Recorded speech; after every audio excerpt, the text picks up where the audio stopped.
Joining me now from Dallas, Texas, co-founder and chief strategist of GDP Advisors, Seth Denson. Seth, I saw this, speaking of taxes and tax cuts, what have you, and the use of taxpayer dollars. I saw this headline yesterday. I couldn't believe it. And it turns out it's not true, that the Trump administration was considering a payroll tax cut as the Obama administration did to try and alleviate the tax burden. This is a gimmick, and it's a real problem when you look at deficits and our ballooning debt and our unfunded liability of $200+ trillion. The payroll tax funds Social Security and Medicare, which are going broke in our lifetime. I mean, we're talking within 10 years. You can't be tinkering with this stuff. No, that's exactly right. And I think that that's why the White House was real quick to come out and say, yeah, this isn't on our agenda.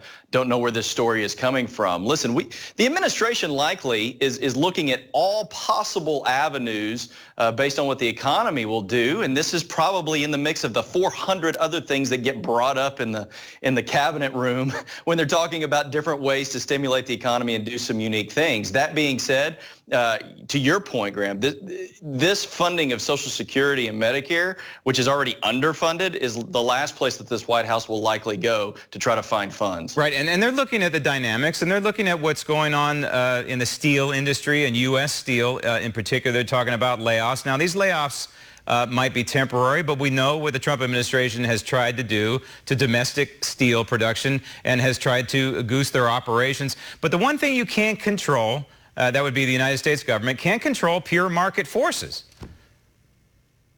That's absolutely right. I mean, listen, here's the reality of what's going on in the media today. And I watched some of the Sunday morning talk shows, and it seems like anything that any of the national media can get their hands on to say that this president is doing wrong, they will try to pivot standard data. So, for example, as we look at the steel issue in the United States, we're in a global economic slowdown right now. Does that mean we're going into recession?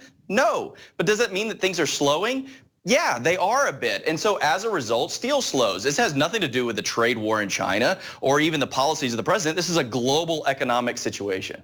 And it's one that obviously the White House is keeping a close eye on, and we should keep an eye on as well as we look at indicators. And the mainstream media, as you talk about, keeps using the R word. I'm not even going to say it on this program anymore because I believe that the mainstream media is repeating the use of the R word to make it a fait accompli, to put it in the minds of the American people, hoping and praying that the R will take place and wipe out this president's re-election chances in November of 2020. I think that's why they're doing it, Seth. Thank you.